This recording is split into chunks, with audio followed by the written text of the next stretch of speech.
Comment est-ce que tu as proposé ce texte aux éditions Hongfei, qui travaille plutôt sur tout ce qui est les textes chinois, etc. On en reparlera après de ton premier album, justement, qui parle d'un texte chinois. Comment tu leur as proposé ce concept-là qui ne rentre pas forcément dans leurs différents livres qu'ils éditent, quoi? En fait, je pense que j'aurais proposé, parce qu'il y a un rapport de confiance qui s'établit entre eux et moi, et qu'ils ont un regard sensible sur l'artistique que j'estime beaucoup. Donc en fait, je leur ai proposé simplement pour qu'ils me fassent un retour.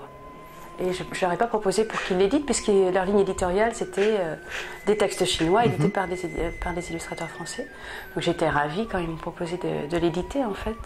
Du coup, de faire un hors-collection, etc., quoi. Combien ça t'a pris de temps pour faire cet album? Combien ça te prend de temps? Parce que est-ce que le découpage prend plus de temps que nous, on fait habituellement des interviews d'illustrateurs qui dessinent, etc. Est-ce que le découpage prend autant de temps?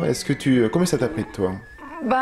Ouais, j'ai mis du temps à le faire, mais je pense aussi parce que comme c'était mon deuxième album, je me suis posé beaucoup de questions.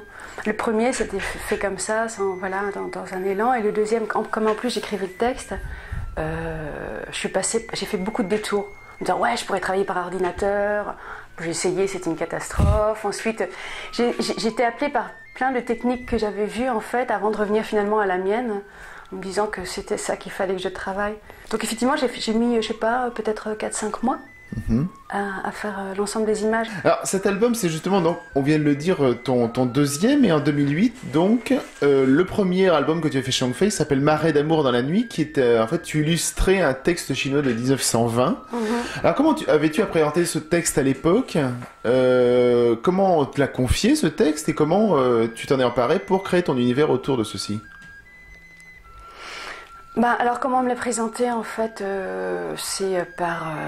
moi je me suis inscrite à la maison des illustrateurs et c'est comme ça que Hongfei Culture m'a contactée, on s'est rencontrés, ils m'ont présenté le texte.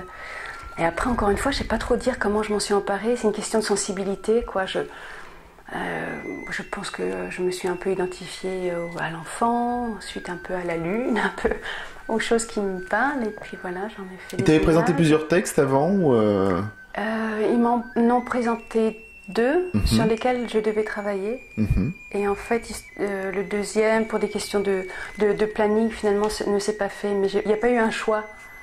C'était ces 2 textes-là. Donc j'ai commencé par travailler sur, effectivement, Marée d'amour. Et voilà, je crois que l'histoire m'a touchée, quoi. L'histoire de ce petit enfant, de ce papa dans sa tristesse. Et de ce cadre, la nuit, les lampions.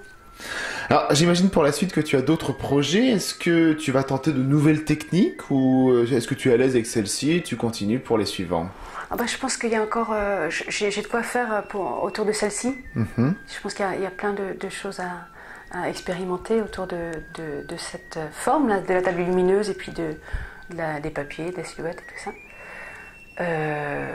Et peut-être j'irai vers d'autres plus tard. Mais pour l'instant, je suis quand même centrée sur celle-là.